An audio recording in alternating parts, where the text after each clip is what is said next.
大家好，我是秉言指玄，一位来自东方的命理师。今天我要聊的这位，不是明星，却比明星更耀眼；不是政客，却掌握着比一些小国还多的财富。就在2025年12月3日，当全世界的目光都聚焦在币安用户突破3亿的时候，一个中国女人被正式推上了币安联席 CEO 的宝座。她叫何一，一个地道的川妹子。你可能听过赵长鹏，但是你可能不知道，在这个万亿帝国的背后，何一还是那个真正的定海神针。他手握币安10%的股份，身价估计超过2500亿人民币，约合350亿美元。朋友们，这是什么概念？如果不算那些继承家产的富二代、富三代们，何一她就是当今这个地球上白手起家的世界女首富。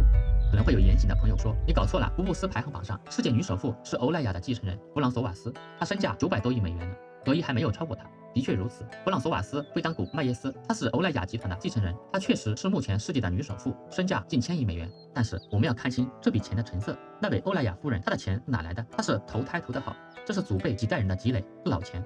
而何一他是白手起家，如果在富豪榜上加上白手起家这个限定词，把那些继承家产的富二代、富三代们统统剔除，何一身价按350亿至400亿美元估算，她就是这个地球上真正的依靠自己双手登顶的世界女皇。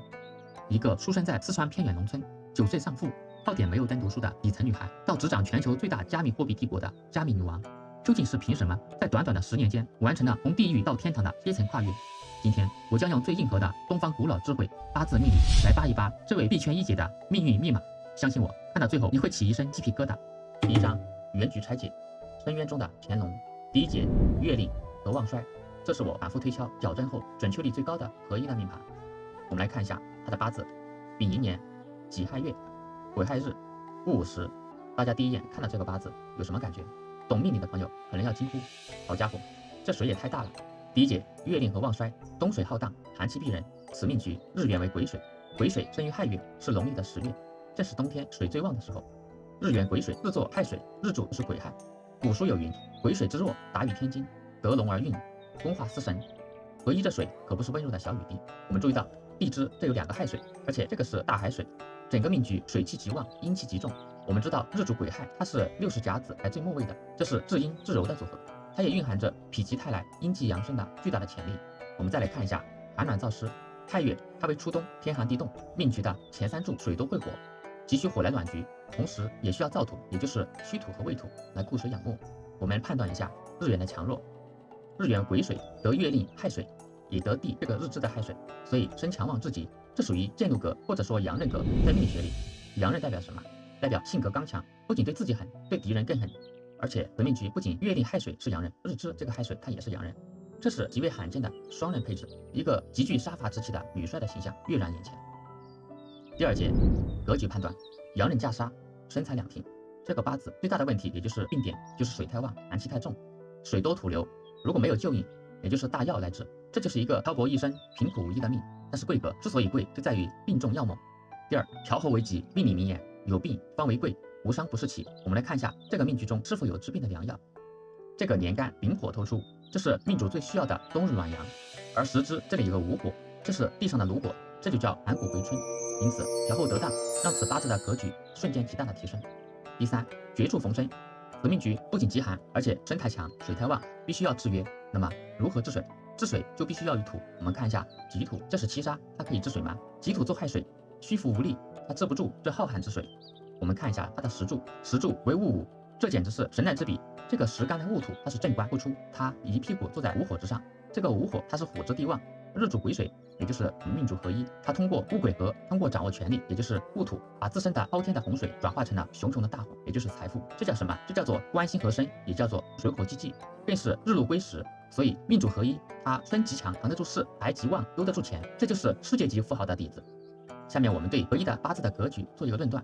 首先，这个月主的己土七杀，它坐在亥水阳刃上，这就形成了阳刃加杀的顶级贵格。第二，年柱的丙火高透，丙火自作长生寅木，木生火，这就代表财星有源头。而这个丙火它的根在时支的午火，这叫做财气通门户。时支午火又会生戊土，这就形成财生官。戊土又跟日元癸水形成一个戊癸合，这叫做官星合生，流通有序，毫无阻滞。这是一个生杀两停的顶级的战神格局。他身强能抗压，官强能掌权，财强能养命。我们来给合一的命局确定一下喜神、用神和忌神。毫无疑问，第一大忌神为水，因为此命局水已经够多了，以至于泛滥成灾。命主一生的课题就是如何制住这滔天的洪水，所以不喜再来水。第二大忌神为金，因为金能伐木，伤害命主真财之源这个寅木伤官，而金又是印星，它能够生忌神水，能够消耗喜神火。此命局第一大用神为火，丙火和午火，火是财星，尤其是这个偏干的丙火，这是它的命根子。丙火高透，不仅能暖局，还能够生这个己土戊土，戊己土为官杀星，如果没有火，这就是一个穷命。第二大用神为土，此命局戊己土它是官杀，它代表权力和地位，而且必须是燥土忌湿土，也就是辰土和丑土，它需要的是戌土和未土，因为戊土可以治水护财。此命局的喜神为木，也就是东方寅卯木，这是它的食伤，也就是代表才华、技能、策略和手段。木能泄秀，将这个命局中过旺的水导向正轨，能够耗水生火，生年上的丙火正财和时支的午火偏财。木是生财之源，发挥着不可或缺的作用。第四节贵点分析，合一的八字最大的贵点在哪？贵点之一就是我们之前提到的戊癸合化火，这是他八字中最精妙的一笔。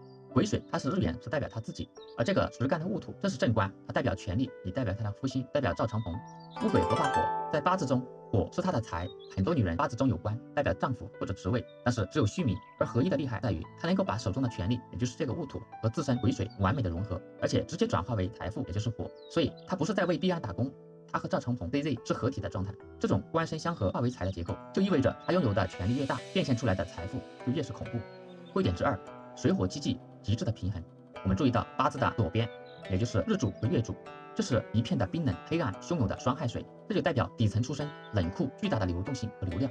而右边时柱戊午联合年柱的丙寅，这是滚烫的、耀眼的、至尊的戊午火土和丙寅火木，这就代表顶层的权力和巨额的财富。这就形成了水火既济的格局。水太旺会淹死人，而火太旺会烧死人。但是在他的命盘里，水不仅没有灭了火，反而因为水足够大，才托起了这个午火，也就代表交易所的交易量这个大太阳。再加上寅木的通关，也就是寅亥合化木，完美的化解了水火交战的隐患。这就造成了出身越低，也就是水越深，它的反弹高度越高，也就是火越旺。只有这样极寒配极热，这种冲撞才能造就数千亿身家的暴富神话。贵点之三，伤官配杀，乱世枭雄。年柱这个寅木它是伤官，而这个月干己土它是七杀。寅木伤官代表口才、营销、谋略和颠覆传统的思想。他做主持人搞疯狂营销、统写白皮书等等，都是寅木伤官主导的结果。而月干的己土它是七杀，代表外来的压力、危机和监管。这个伤官制杀或者叫伤官合杀，这就说明他最擅长的就是在危机中利用舆论和策略翻盘。这是一种典型的乱世枭雄的配置，越乱越赚钱。贵点之四，比劫化用，化重为财。这个八字另一个精妙的做工路线就是比劫生食伤，食伤生财。此命局的水特别旺，这个地支的双亥水，它就是比劫，它代表伙伴、团队、大众、用户以及流量。比劫本身它是劫财的，但是此命局通过寅亥合木，它把这些海量的用户，也就是水，通过这种水生木的形式，通过寅木食伤，也就代表策略和平台，转化成了钱，也就是木生火。这就是化害为利，化腐朽为神奇的妙招。盲派有口诀：智取财官，反得财官。它的水势虽然大，但是并没有冲垮火，而是形成了完美的水火既济，每一滴水都在为它发电。第五节，财富等级，笑傲全球的巨富。那么合一的八字到底是什么层次和财富等级呢？我要给出一个非常高的评价，生杀两挺，巨富之格。我的理由是：一，身极强，月令和日柱双阳刃，这就代表他内核强大，拥有遇强则强的韧劲和不服输、打不倒的抗压能力，从而有了扛得住巨大财与官的基础。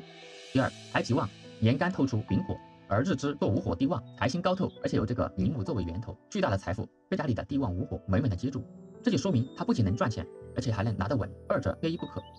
第三方面，财升官，财富的倍率放大器，在命理中直接获得财终归有限，如果财去升官，而这个官又被命主得到，这种财富的增值将是恐怖级别的。第四方面，岁运佳，合一它目前处于乙未大运，也就是2019年到2028年，接下来是甲午大运，2029年到2038年，连续20年均为木火燥土组合的喜神大运，再叠加2024年到2043年的酉子离火大运，可以预计它的财富还会持续增长，最终的财富值毫无疑问要超过1000亿美元。这个八字最绝的地方还在于空亡，它的年柱空亡戌亥，而月令和日支的亥水均落于年柱的空亡。命理口诀：金空则明，水空则流。如果合一是做房地产，也就是实业，这种空亡可能就是破产。但是他做的是什么？他做的是虚拟货币。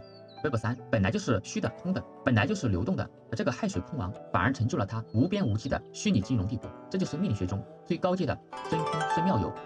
以他现在350亿至400亿美元的身价，配合未来20年的国运，我敢断言，她不仅是现在的女性首富，而且未来很长一段时间都无人能够撼动她的地位。在 Web3世界里，她是当之无愧的女皇，当之无愧的榜一大姐。第6节，天命所归，农村女孩的逆袭天机。合一，她之所以能够从四川农村走到世界之巅，命理上有3个关键要素，缺一不可。A. 底子够厚，也就是声望，日柱癸亥让她拥有了像大海一样深不可测的心理素质。父亲去世，辍学漂泊，这些苦难都没有击垮她，反而像磨刀石一样，把她的阳刃磨得更锋利。B. 方向对路，也就是用神到位。她的八字喜木火，合一辍学后一路向南到深圳，向东去上海，从事的行业从传媒木所代表的转到虚拟货币，取向为火。她无意中还中了每一个让八字爆发的节点。C. 易对了人，也就是关系有利。2013年到2014年，在流年巳火，也就是天乙贵人的引动下，他抓住了赵长鹏这个戊土。如果没有这个戊土止水，它只是一股泛滥的洪水。有了这个戊土堤坝，也就是币安平台，它就成了发电的高峡平湖。合一的八字贵就贵在纯粹，水旺就要旺到极致，火热就要热到极致，中间用木一气贯通。癸亥日加亥月赋予了他极其强大的内心能量和抗压能力，以及适应互联网，也就是金融取向为水的天赋。而这个戊午时赋予了他追求权力和顶级财富的结果。如果不生在戊午时，这个满盘大水就是洪水泛滥，可能只是一个漂泊江湖的打工妹。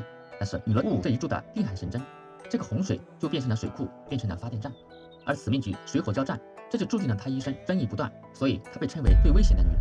也正是这种冲突成就了交易所的霸业，这是一个生杀两停、水火既济的顶级格局。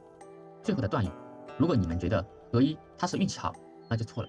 癸亥日戊午时，这叫做天乙隐贵，日禄归时，这是一条在黑暗深渊中潜伏已久的巨龙，一旦遇到一丝火光，便能够腾空而起。它的低调正是水的特性，也就是润下；它的爆发也正是火的特性，也就是炎上。它的命盘就是一部活生生的水火既济卦。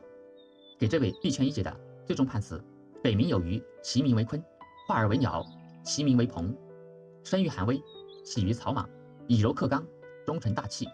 2章，性格、外形和感情。大海深沉，水火既济。下面我们来分析一下合一的性格。天蝎独刺，大海深沉。此命局日元为癸水，癸水日阴，它主智、主柔、主灵动，所以命主极其的聪明，善于渗透、蛰伏，像水一样无孔不入，适应力极强。这完美的对应了他的人生经历，从农村到传媒，再到币圈，在各个领域都能游刃有余。而地支的双亥水阳刃，命里有言，女带阳刃，刚强好胜，所以她外表看起来可能温柔，也就是这个癸水的意象，它代表雨露，代表溪流，但是内心极度的坚韧，甚至冷酷、决绝、杀伐果断。因为这个阳刃它主刀兵、狠厉。另一方面，天蝎座的共振，我们知道11月15日在12星座中，它是天蝎座，它与八字中的阴水，也就是癸水完美的吻合，说明合一拥有极强的洞察力，能够窥破人性的阴暗面。他的控制欲极强，要么不做，要做就做绝。而这个日柱的纳音，它为大海水，代表命主心胸宽广，但也是深不可测。他的情绪不轻易外露，喜怒不形于色。虽然他对外的形象往往是带着微笑，但是那只不过是癸水的伪装。第2节，外貌外形，我们从八字里面看一下命主的外形和长相，水火既济的冷艳感。第一方面，五行塑形，我们知道水旺之人通常是皮肤较白或者是偏灰白，他并非是金性之人的雪白。骨肉匀称，水它主灵动，所以命主的眼神通常是水汪汪的，而丙火为眼，说明命主他的眼睛大，而且富有神采和摄人的魅力。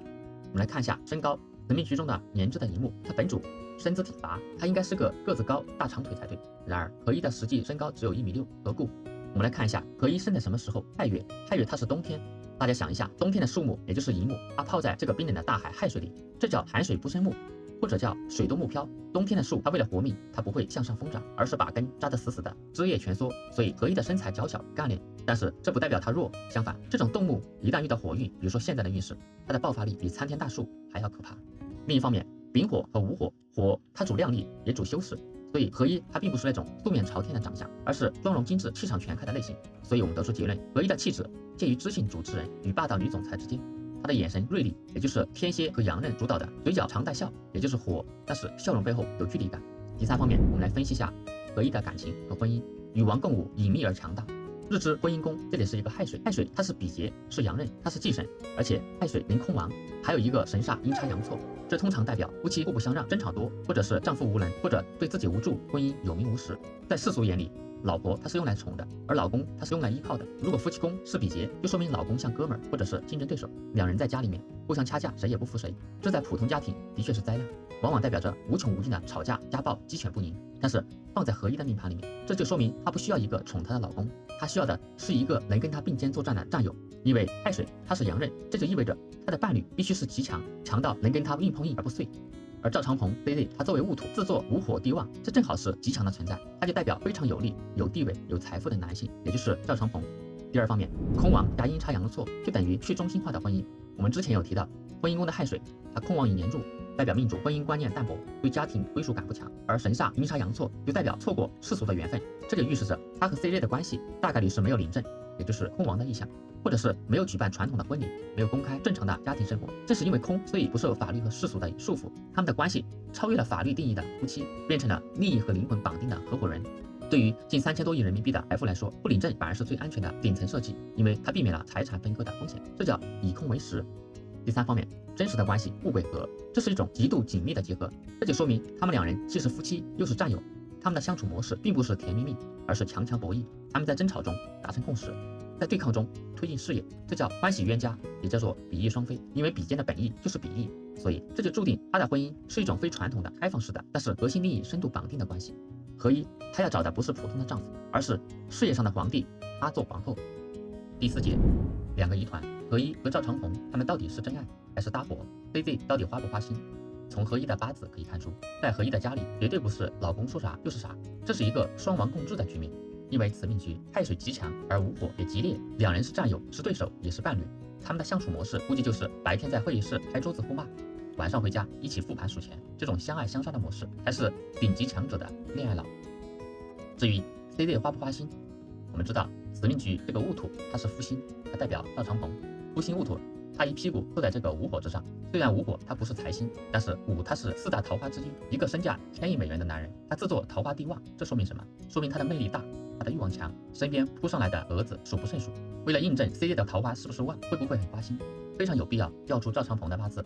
他是出生于1977年9月10日，他的八字前3柱为丁巳己酉癸未，结果吓我一跳。我们知道男命以正财为妻，偏财为情人、妾或者是红颜知己，在 CZ 的八字里面，年柱一上来就是干支一气的超级偏财，在八字里这叫做满盘偏财。这种男人天生就是贾宝玉，住在脂粉堆里的，他的异性缘那绝对不是一般的旺，简直就是桃花盛开。这就代表赵长鹏他一生中的偏缘比正缘要旺得多。他的女人缘是公开的，因为偏财透的年干；是热烈的，因为偏财丁火，他有四火强根，而且是伴随着他的名气和早期生涯一起来的。我们再来看一下 CZ 命盘的日支，日支也就是夫妻宫是未土，未土里面藏着什么？藏着丁火，也是偏财。所以我们得出结论 ，CZ 的命盘外部环境也就是年柱，它是偏财，家里的老婆的位置，也就是日支里面藏的还是偏财。这在古法里面叫做爱妾不爱妻，或者叫窃夺妻权。这种男人他的异性缘极佳，而且是很难对一个女人从一而终，除非是为了利益捆绑。第5节，女首富的爱情观，按照常理，这种花心大萝卜没有女人能够管得住。但是为什么合一可以？第一，合一它也是癸水，而且是比 CZ 更强势的阳刃癸水。CZ 虽然花心，但是他的八字里火太旺，烧得他难受，他就必须找一个强大的水来给他降温，帮他分担。而合一就是这剂退烧药。第二方面，币安所有的对外公关、市场，甚至是现在的 CEO 的职位，都是在合一的手里。CZ 他是资产的所有者，但是合一他是资产的守护者。第三，合一他会在乎老公花心吗？别忘了，它是癸水，癸水坐在亥水上，它就是大海，而大海它会在乎里面多几条鱼吗？所以只要戊癸合，也就是天干的主权在他手里，只要水火既济，也就是他们共同利益不破，其他的莺莺燕燕对他来说不过是海上的泡沫罢了。合一，他用强大的比劫，也就是自信、包容、强悍，驾驭了这段充满张力的关系。他不求完美的婚姻，他只求顶级的合伙。所以我们可以断定，这对夫妻搭档的关系是男的负责浪，也就是偏财旺，搞技术搞愿景，而女的负责扛，也就是阳刃旺，搞合规搞管理。合一他和赵长鹏 CZ 的关系是命宫对冲，越炒越旺，利益捆绑无法分割，这才是币安能够做到宇宙第一的根本原因。阴阳互补，各取所需，只有合一这种带阳刃的狠角色，才镇得住 CZ 这种满盘偏财的野马。总结，这就是世界女首富的格局。我不是来管你的下半身，我是来管你的下半身。婚姻不顺，对于普通人来说，这必然是不顺，因为充满了吵架不领证。但是对于合一这种层次，是超越世俗契约的利益共同体。他和 CZ 的关系，戊癸合化火，这种合叫做无情之水遇有情之土。他们的结合不仅仅是肉体或者感情，而是利益、灵魂、财富的深度捆绑。这是一种合伙人式的婚姻。在成年人的世界里，尤其是近3000亿身家的世界里，这种命理上的死扣远比那张红纸要靠谱1万倍。有人说合一，他是抬在男人肩膀上上位的，但是看完他的八字，你就会明白，是他在这个寒冷的冬天给了那个男人唯一的温暖和方向。没有合一的水火既济，可能就没有今天的币安，没有今天的赵赵长鹏。第3章至暗时刻与命运转折。第1节至暗时刻，天崩开局。对于何一来说，属实是天崩开局。他不仅出生于偏远的农村，家境清贫，而且9岁时父亲去世，家庭陷入困境，必须靠没有灯的照明，靠井边挑水度日。也许有人会疑惑，既然我说火土是他的喜用神，那么为什么他的第一步大运走的是戊戌火土大运，也就是1989年到1998年，却是他人生中最惨的阶段？这里我要揭开一个许多命理师都会看走眼的迷局。在何一的八字中，年干的丙火正财，它是代表父亲，它是此命局最大的贵点，因为它能起到调候的作用，它是驱散寒冷的暖源，也是养命之源。我可以推断，他们父女情深，何一一定是备受父亲宠爱，因为癸水它是雨露，他最喜欢被这个丙火阳光照耀，才能够晶莹剔透，像钻石一样闪耀。他的第一步大运是戊戌大运，对于日主癸水来说，这个戌土它是火库，它是财库，但是对于年干这个丙火来说，丙火它长生在寅，地旺在午，死木在戌，戌它就是这个丙火的木库，也就是本木。命理口诀有云：旺者入库，变通之象；弱者入木，关闭之象。何一他出生在亥月，这是冬天，冬天的丙火它本身就是弱得像风中残烛，而少年运走父亲之木库，父亲必成凶相，轻则住院牢狱，重则生死离别。虽然地支这里有个寅木，时柱有个午火，大运来了这个戌土，理论上凑齐了寅午戌单合火局，但是此八字亥水当令，水气周天蔽日，中间的寅木又被这个亥水合住，因为寅亥合化木，从而失木难以生火，而这个午火又被亥水暗克，这种水漫金山的环境下，这个微弱的寅午戌火局根本就是勾画不成功，反而会因为这个戌土的出现，收纳了原本就在水中挣扎的丙火，父亲这就真的进去了，也就是入木。1995年为乙亥年。流年这里又来了一个亥水，加上命局中的2个亥水，这就形成了3个亥水冲1个午火，3个亥水阳刃汇聚，这就形成了惊涛骇浪，大水漫灌。那个原本想通过寅午戌合局救复的微弱的火气，被这3个亥水彻底的冲散。午火它被克死了，丙火被浇灭，父亲丙火无处可逃，直接被这个大运的戌土给收走了，也就是入木，这叫做劫财夺富，财星入木。这个大运戊戌，它本来想止水，但是一土难挡3水，水太旺了，土不仅克不住水，反而会被水冲垮。这叫做反克，第一把崩塌，也就是戊土崩，预示着家道中落。因为戊土它代表家里的顶梁柱、经济来源，戊戌大运被这个乙亥流年冲垮，就意味着家里的经济支柱倒塌，陷入了点煤油灯挑水的赤贫的生活。如果我们推断具体的应期，大概率是发生在95年的清明前后，因为此时处于庚辰月，天干庚金克丙火，抽走了最后的元气。而地支本来戌土它为奄奄一息的丙火提供了暂时的庇护所，但是流月的尘土它是水库，它收纳了全局所有的水，它携带着全局的旺水之势去冲开了这个戌土火库。此时火之余气逃无可逃，回天乏术。论及此处，本人也经有戚戚然，并非是以别人的苦难为谈资，唯有感叹天道之无情，命运之不可抗。何一后来早早的辍学南下打工，为了赚钱辗转各地，换了无数工作，看得出他充满了对金钱的饥渴，他总是不满足，因为财富能给他温暖和安全感，正如曾经的父亲那样。常言道，天将降大任于斯人也，必先苦其心志。正是戊戌这个官杀大运配合丧父，也就是财星熄灭，逼迫他这个癸水必须独自面对滔天洪水。那几年，这是上天在练这块阳刃钢坯，把他性格里面最后的软弱通通的杀死，留下了像阳刃一样坚硬的生存的本能。虽然父亲离世，但是他本人并没有夭折，而且在如此恶劣的环境下，不仅活下来，还顽强的完成了基础成长。因为这个戌土它毕竟是燥土，虽然他没有救下父亲，但是他保住了日主癸水，没有随着大水飘走，没有放任，也没有堕落。这部运让他即使在农村赤贫中，也保持了向上的心气，也就是火库中的火种未灭。第2节丙申大运，人生转折。命运的齿轮转动，2009年何一进入人生中最大的转折，也就是丙申大运。我们来看一下这部大运的组合，天干丙火它是正财，它和原局年柱的这个丙火输赢，这就形成了双丙火照耀的局面。丙火透出照亮前程，所以何一开始在媒体也就是光电行业出名。而地支这是申金，它是正印，申金生亥水，水源更旺，带来了动荡。另外申金和寅木发生了寅申冲，我们知道寅申它皆是驿马星，驿马逢冲，这就意味着职业的大变动和四处的奔波。何一2012年前后，他成为旅游卫视的外景主持人，他主持《美丽目的地》和《有多远走多远》等节目。后来跳槽至北京卫视，主持《北京新发现》，他以赶抓红鱼、吞活虫这种冒险风格赢得了观众的喜爱。他在主持期间接商演活动，月收入一度达到10万元人民币。虽然光鲜，但是对于他的野心来说，这还远远不够。他始终认为打工无法实现终极目标，他渴望创业。所以2013年癸巳流年，喜用神巳火驾到，他也是这个财星丙火的强根，他更是天乙贵人。而这个巳火，他会去冲月令的亥水，冲动了事业平台，这就主职业变动。此年比特币价格突破1000美元，何一经朋友介绍接触了 OKCoin 的创始人徐明星，他毅然辞去了主持人的工作，加入 OKCoin 担任联合创始人兼市场副总裁。毫无疑问，徐明星就是他的天乙贵人。我们还注意到2013年地支形成的寅巳申三刑，我们命里有口诀，君子不行不发，这种三行触发了何一强大的灵感和剑走偏锋的创意，所以在当年他用微薄的预算包下盐城出租车顶灯广告，打出了用手机买比特币的口号。另外，他孤注一掷租下了纽约时代广场的大屏，播放比特币改变世界的中文标语，在当晚 OKCoin 的交易量暴增了数十倍。第三节，奇迹之年，命运真浓。接下来的2014年甲午流年，对于何一、赵长鹏以及币圈来说，这注定是个值得铭记的奇迹之年。这一年的天干为甲木，它是伤官，它就代表才华胆识。甲木引通了水火之气，把八字里面的水引到了火上，就形成了水生木，木生火的这种循环，这种流通。地支它是午火，它和石柱的这个午火福迎，流年的午火引动了时支的午火。甲午年就是木火通明，就像是一根火柴丢进了汽油桶，瞬间引爆。在这一年，他遇到了自己的真命天子赵长鹏，也就是这个戊土。2014年，在一场区块链技术分享会上，他主动邀请了当时处于低谷的赵长鹏加盟 OKCoin 担任 CTO， 两人由此建立了深厚的合作关系。在何一的命盘里 ，ZZ 就是这个戊土，他坐在午火之上，他带着技术，带着平台，带着未来，走到了何一的面前。这就是戊癸一合，天雷勾动地火，这不是简单的招聘，这是命理上的合体。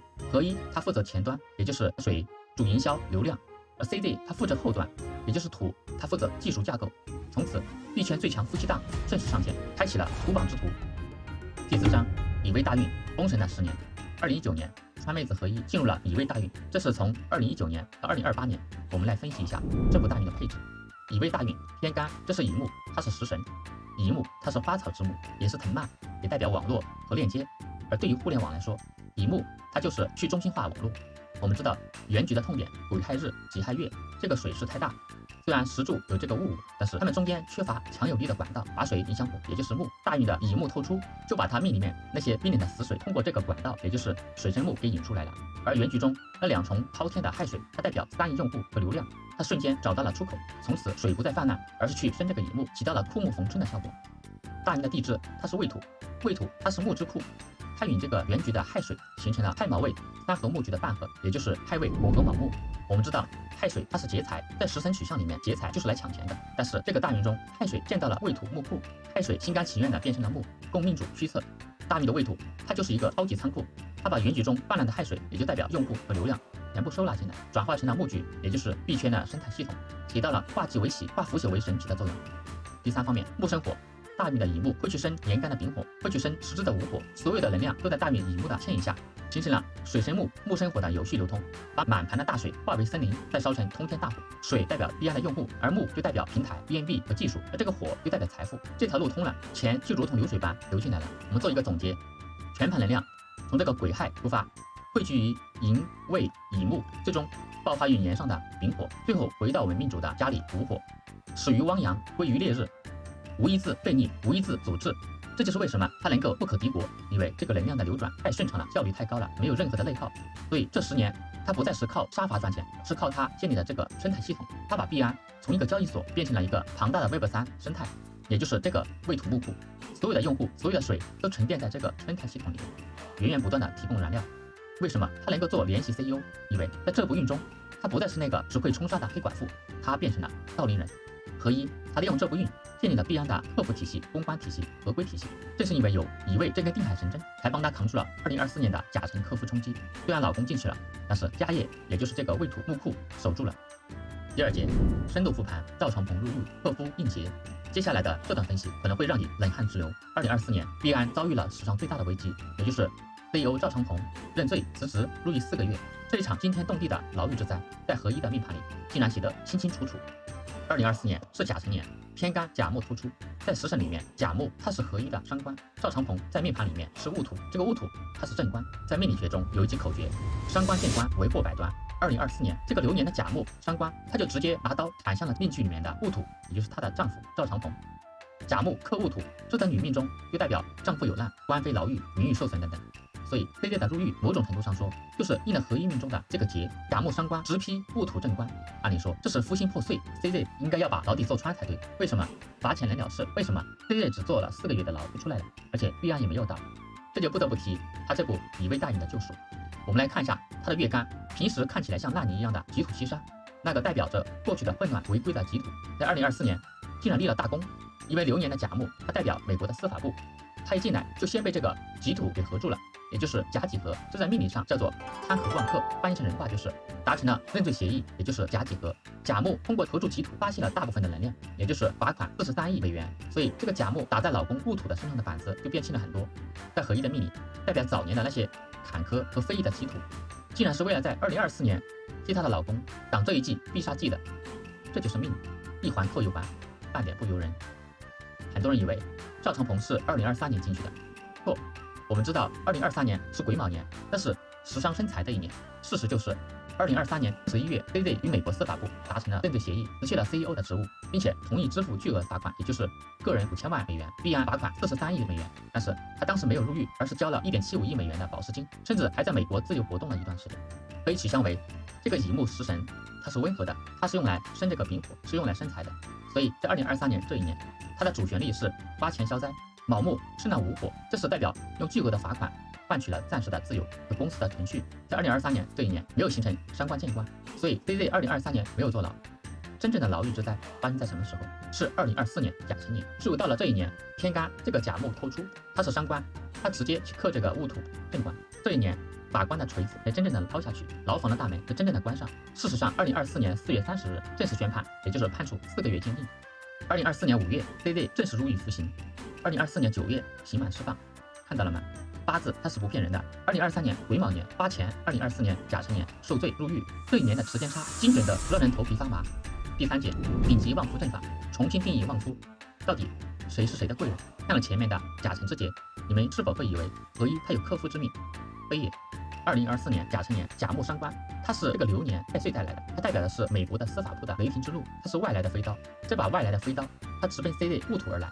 在八字里，这叫做岁运伤官见官，这并不是合一想克夫，因为合一的原局中是没有这个甲木透干的，这是天要降灾，这把刀直接劈在了他命盘里面，震动了他的夫星。如果是普通的女人遇到这种流年，老公可能就会把牢底揍穿了，家产充公。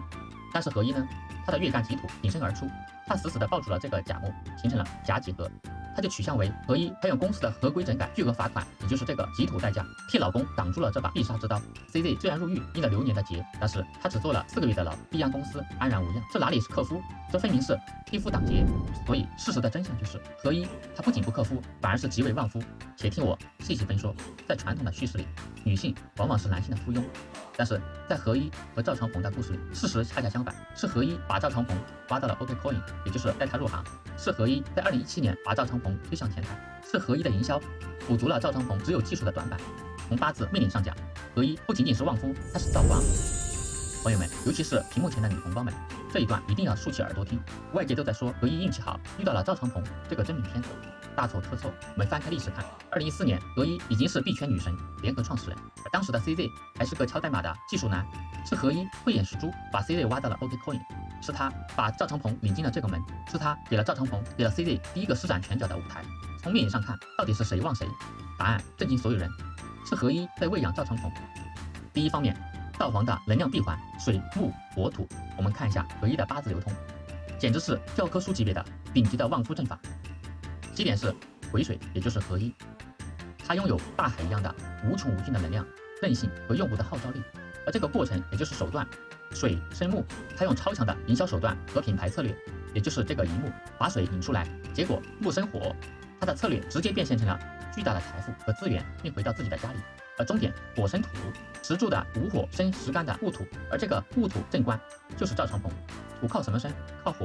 没有合一制造的这把漫天大火，赵长鹏这块土就是一块冰冷的冻土，长不出庄稼。所以我们得出结论，是合一用自己的才华，这个木和搞来的钱，这个火声望了丈夫这个戊土。她不是嫁入豪门，她是亲手把老公拱成了豪门。第二方面，为何他能抓得牢旺夫的最高境界？可能会有女生不解，我也很旺夫呀，为什么老公一有钱就变坏，就把我甩了？那可能因为你的八字只有生没有合，而合一的八字绝就绝在这个戊癸合，可以理解为我癸水，我虽然声望了你，但是同时我也融入了你的身体，这就是水土合泥的化学反应。赵长鹏的每一寸土里都渗透着合一的水，这就叫做你中有我，我中有你。这种旺夫不是牺牲自我去成就男人，那是传统旧思想的女性常干的事，而是通过成就男人来扩张自我。正是因为戊癸合化火，最终化出的是火，也就是财富。这意味着两人的结合是为了搞钱，谁离开谁，我都会熄灭。为了这个万亿帝国的火不灭，CZ 永远离不开合一。第三方面，给女性的启示，身强才能扛得住龙。最后，合一给所有想嫁入豪门或者想成就一番事业的女性上了一课：要想旺夫，首先你自己的命就要硬，也就是身旺。合一的八字癸亥日柱，阳刃夺命，身极强。如果他身弱，遇到 CZ 这种强势的男人，也就是戊土七杀，直接就被克死了，变成了受气包或者是家庭主妇。除非是有强大的硬性傍身，正是因为他身强，他才扛得住官杀，才能跟男人平起平坐。甚至在危机的时刻，也就是2024年飞跃入狱，挺身而出，接管权杖。所以美女们，别光想着找个有钱人，要像合一一样，先让自己变成一片大海，也就是身旺。当你有了造浪的能力，你自然能够引来那条翔跃龙门的鱼，这才是世界女首富的顶级旺夫术。由此，我们要重新定义什么是旺夫。真正的旺夫不是做他背后的女人，而是做他脚下的基石和头顶的皇冠。真正的旺夫不是一辈子风平浪静，而是在暴风雨来临时，我能保你不死。这就是合一。第5章，2025年权力的游戏。第1节，监管临身。时间进入2025年乙巳年，这是女皇加冕的关键节点。我们来看一下此年有何特点。2025年乙巳年，天干乙木，它是食神。这个乙木和大运的乙木无垠，木气加倍，食伤生财，食伤制杀的能力倍增，这注定是个名利皆收的年份。地支巳火，它是正财，它里面藏着正印和正官，看似喜用，因为巳火它是合一的天乙贵人，它也是正官戊土的长生之地。但是巳火一来，它立马就杀气腾腾的奔上了亥水，形成了四害相冲。这种冲它会动摇合一的事业根基，也就是这个月令的亥水，它代表必安。冲夫妻宫会破坏其感情婚姻的稳定性。现实取向为这个巳火，它就指的是美国的监管机构派驻在必安内部的合规监察员，它就代表2025年的压力不再是外部的寒打寒杀，比如说2024年的甲木伤官，而是嵌入内部的贴身的制度化的合规压力。在原来的剧本里面，这个流年巳火，它去单挑原局的2个亥水，2亥克1火，这必然导致重大的破财，或者是公司的崩盘，甚至会面临血光或者牢狱之灾。为什么2025年不一样？我们来看一下流年巳火和这个大运的未土，还有10支的午火，三者齐聚，这就构成了超级无敌的4、5位南方火局，这简直是神来之笔，这叫堪合旺冲，或者叫做结党救局，它带来了能量的惊天逆转。所以我们看到的真实的剧本是流年巳火刚一进场，10支的午火和大运的未土就喊话，兄弟别跟那2个水打了，我们凑成一局变成超级大火吧。结果就是这个巳火他放弃了去冲这个亥水，转头加入了5位的阵营，而水依然很旺，也就代表必安的用户没有跑，这个4、5位形成的火局变得空前的强大，也就是代表合一的海运和权力空前的强大。现实投射代表美国监管的这个巳火，它带来了压力和官非，它毕竟对亥水形成了冲击和压迫，它本意是要冲垮必安的，结果罚款交了，合规也做了，反而合法了。结果监管的力量巳火，最终它融入了必安的体系，甚至变成了助推合一上位，也就是4、5位南方火局的燃料。所以巳火监察员加这个午火 CZ 和必安加这个未土合一的大运，就构成了一个超强的火局，也代表财和权。所以我们总结，2025年并非无事，而是惊涛骇浪后的软着陆，4、5位3位火局把原本的致命的监管对冲，也就是四害冲，转化成了合规后的权力加冕，也就是3方火局。合一的高明之处在于，它没有排斥这个巳火监管，而是把监管机制融入了必安的体系，让合规成为了必安相对于其他交易所的核心护城河。所以2025年的冲不是破坏，而是镶金边，那个来查账的巳火，最终变成了帮他数钱的帮手。第3节，女皇加冕。合一在12月3日加冕为必安联席首席执行官 CEO， 是否符合命理逻辑？我们来看一下12月3日的来盘，乙巳年丁亥月丙午日，命理验证太符合了，这简直是择日学的教科书。我们先来看一下丁亥月的玄机，天干丁火，这是偏财，它也是星光，而这个地支亥水是它的阳刃，它的强根，丁亥一柱存在于丁刃干支自合，这再次印证了权力的平稳过渡和内部的紧密团结。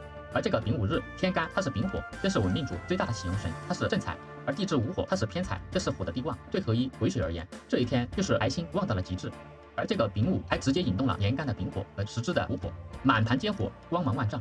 这是一个高光时刻，癸水它站在聚光灯下接受权力的加冕，所以我们得出结论，选在丙午日官宣就是为了昭告天下，合一它不仅仅是管理者，它就是丙午这个财富本身。这是一个极度张扬、极度自信的日子，非常符合女皇登基的气场。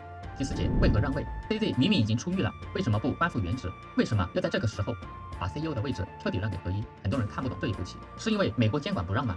这只是表面的原因，真正的深层原因就藏在即将到来的2026年和2027年，传说中的赤马红羊节。2026年是丙午年，2027年是丁未年，五行全是火，而且是烈火。我们前面分析过 ，C 类的八字财多身偏弱，天生火就太旺了。对于他来说，带来这么大的火，那就是引火烧身。如果他在未来2年继续站在舞台中央，太旺的关注度和财富之火会把他烧干，可能会再次招灾。所以 C 类他必须藏，他需要退回阴影里，避开这波锋芒。但是这漫天的大火，也就是财富红利，谁来接呢？毫无疑问，必须由合一来接。合一他八字里是极寒的水，他太需要火了。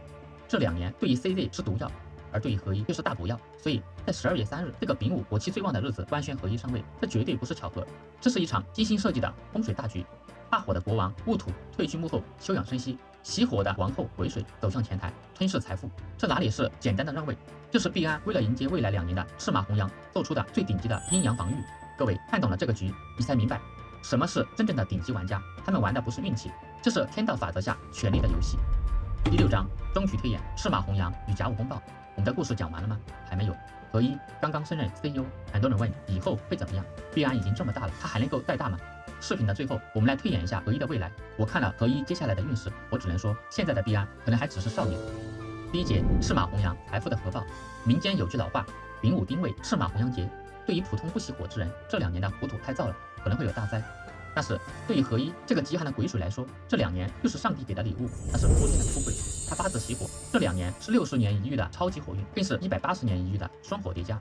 我们来看一下2026年丙午年，天火地火，天干这是丙火正财，癸水遇到丙火，这叫水火既济，丙火太阳高照，不仅照亮了他的癸水，也照亮了全世界的监管阴霾。而地支为午火，午火到位，引动了10柱的午火，形成了双午并临。这一年，毕安的盈利能力将达到人类金融史上的一个巅峰。合一的身价极有可能在这一年彻底的超越那位欧莱雅夫人，真正的坐稳全球女首富的铁王座。而2027年丁未年，这是完美的收官，地支未土和大运的乙未、未土重叠，这是他当前乙未大运的最后高光。亥卯未单合木局，流年未土再次引动了原局的亥水，木局神化生火，这预示着毕安在2027年可能会迎来一波史无前例的爆发。合一他会完成毕安生态系统的最终闭环，他在全球合规层面取得决定性的胜利，所有的敌人、竞争对手在这一年都会被他的生态系统收编或者消灭。第2节，甲午大运，从造林人变征服者，我们的重头戏来了。2029年，合一43岁，正式进入下一步大运，也就是甲午大运。这是从2029年到2038年。懂命的朋友可能会担心，完了，未土木库走了，管冲没了，午火福迎，是不是要出事？而我的结论是，更强但也更险。在甲午大运会出现几个变局，变局之一，甲木伤官，挑战规则。在上一部大运，天干是乙木食神，它是代表温和的，是搞生态，是搞合规，像藤蔓一样渗透。而这一部大运，这个天干是甲木伤官，这是参天大树，这是利剑，甲木透干，伤官生财。这10年的合一会变得极具攻击性，它不再满足于适应监管，它可能会去制定规则，政治与传统的美元霸权体系发生正面碰撞。它要当制定游戏规则的女王，而不是遵守规则的玩家。变局之2，午午自省，内心煎熬。地支少了一个未土，这个合适了，直接来了个午火。这个大运的午火和10支的午火福迎，火势滔天。有利的一方面，合一的财运将大到无法计数，他的财富真正意义上的只是一个数字。而弊端，2个午火会形成午午自省，午火福迎，福迎代表痛苦、纠结、原地踏步的焦虑。所以在这10年，他可能会陷入某种高处不胜寒的孤独，因为财富已经只是数字，它更多的是在于内心的焦虑以及庞大帝国带来的反势力做斗争。变局之3，直面四害冲，没有了未土合住亥水，如果遇到4年，比如说2037年的丁巳年，是不是要直面四害相冲？是的，在甲午大运中，水和火它是直接对冲的，中间只有甲木这一根独苗在通关。所以在2037年左右，或者是大运中的某些流年，必然可能会面临一次生死级别的硬分叉，或者是资产的剥离，因为没有土来混泥，水火不容，要么他彻底的征服金融界，也就是火盛，要么被传统金融巨头围剿，也就是水盛。第3，关于未来的预言，我预言2026年到2027年，他会登顶真正的全球女首富，财富合报，但是也要注意过劳。2029年之后的甲午大运，风格大变，他会从温和派变成激进派，虽然没有了未土的保护，但是他手中的甲木利剑已经铸成，伤官生财，火力全开。那时候的合一可能不仅仅是一个交易所的老板，他会成为制定全球数字金融规则的女王。这就是合一，他的命盘里面从来就没有安稳二字，乙未运他靠忍，也就是卧虎收藏，而甲午大运他靠战，伤官亮剑。如果说之前他是币安的守夜人，那么未来10年他就是 Web 3世界的亚历山大大帝。至于能不能赢，看看他下巴那颗定海神针般的痣，我觉得他压得住。第4节最后的拼图，神秘大痣。聊完了八字，肯定有人想问，合一下巴上那颗那么醒目那么大的痣看着好明显，要不要点掉？千万绝对不能动。这个痣不仅不能点，甚至可以说它是合一能够守住这数千亿身家的屋里外挂。在我们中式面相学中，这个痣长的位置太绝了，我们从3个维度来破解它的秘密。首先，它是卢浮宫的兵符，统领3亿大军，在面向12公里，下巴两侧也就是地格，它代表卢浮宫。古代看能不能做大将军，能不能管住几万人的队伍，就是看下巴长得厚不厚。而合一这颗痣不偏不倚，正好长在卢浮宫的掌控位上，这叫做权柄在握。所以为什么合一被称为币安一姐？为什么他自称首席客服，却能管住全球几千名员工和3亿用户？我的结论是，这颗痣就是他的兵符。长了这颗痣的人，天生就有聚众的能力，手底下能养千军万马。点掉了它，人心就散了，队伍就不好带了。第二方面，这颗痣它是地格的门栓，守住滔天洪水。我们前面分析过他的八字，癸亥日水势滔天，他的命就像汪洋大海，流动性太强。水太旺的人虽然聪明，但是容易飘，财富容易流失，也就是左手进右手出，财来财去留不住。这个时候面相就要来救局了。我们知道下巴地格它属土，代表晚运和仓库储存。这颗硕大的凸起的肉质，注意必须是凸起的肉质，这叫做活痣，就像是一颗金钉子或者是大闸门，它死死的钉在黑把上，把它命里面那些泛滥的海水给锁住了。如果没有这颗痣，合一可能赚得多，花得也快，存不下巨富。但是这颗痣一长，就是只进不出的婚期巨兽。这也就是为什么他身价近3000亿，依然低调像一个普通人，因为财气全被锁在肚子里面。第三方面，这个痣它也是食禄的饭碗，吃遍四方。我们知道嘴唇下方主食禄，这个痣长在嘴边，老话叫吃四方。但是合一吃的不是普通的饭，他吃的是国际饭。币安的业务遍布全球100多个国家，这就是典型的嘴大吃四方。这个痣保证了他无论走到地球哪个角落，而且是满汉全席级别的富贵。第四方面，与伟人的那个痣比较，有异曲同工之妙。我们都有印象，中国的伟人下巴上就有一颗大肉痣，他们的共同点都是中年得志、晚年掌权的大局之相，都代表着极强的意志力和颠覆力。二者的区别在于，伟人的痣更靠近下唇正中，那是定乾坤；而合一的痣稍微偏侧面，那是收财富。但是不管怎么说，这种明显的地格飞珠，在古代相术里就是巨富入宅的铁证。所以各位女同胞，如果你下巴上也长了这种凸起的肉瘤，千万别为了美去激光点掉，你点的不是痣，那是你后半生的财库。合一留着它，是因为他懂美貌在千亿财富面前一文不值，这颗痣价值连城。最后，让我们收起所有的 K 线图，收起那些令人啧舌的 F 数字，重新回到1986年11月15日那个四川南充的寒冷冬夜。我们在惊叹合一女皇登基的辉煌时，是否有人会问她真的快乐吗？我其实一直刻意的略过了合一八字中最醒目的缺点，她命盘里除了2把锋利的阳刃，还藏着一个让人心疼的构造——亥亥自刑。什么叫自刑？就是自己折磨自己。我们知道亥水代表内心，代表思想，代表欲望，两个亥水互相刑伤，这就意味着在他坚如磐石的外表下，藏着常人无法想象的焦虑、纠结和孤独，甚至是无数个深夜的自我怀疑。各位，我们很难想象一个9岁的女孩如何面对丧夫的打击，她命盘中的卵源熄灭了，家里的顶梁柱倒了，一个亥亥自刑的柔弱身子，她是如何从绝望中爬起来的？我们外人只看到她水火既济的风光，却看不见她亥亥自刑的痛楚。她必须表现得像个战神，因为她是3亿用户的信仰。但是当夜深人静，面对美国司法部的天价罚单，面对爱人的身陷囹圄，面对中美大国博弈的惊涛骇浪，那份寒冷和恐惧只能由他自己这具娇小的躯体独自消化。欲戴皇冠，必承其重，这数千亿的代价是把他自己炼成一块没有温度的钢。这种重压不仅仅来自于内心，更来自于这个时代的天条。合一，他身属华夏，业在海外，他是癸水，至阴至柔，善于渗透。现在的他不仅仅是一个商人，他已经身不由己地卷入了一场人类历史上最大的金融博弈。一方面，他是加密货币对抗美元霸权的桥头堡；另一方面，他又是身处美国监管腹地的质子。中国政府在看，华尔街在看，全世界都在看。癸水无根，漂泊四海，他既回不去那个生他养他的故土，没受到监管的限制，又融不进那个满是猎枪的西方丛林，他只能在夹缝中用他命局中的智慧艰难地走钢丝。这是一场没有硝烟的战争，稍有不慎便是本身碎骨。最后，我想送给大家，也送给所有研究命理的朋友们几句心里话。在我们中国，1986年11月15日午时出生的女性大约有1000多人，她们拥有和合一一模一样的八字，丙寅、己亥、癸亥、戊午。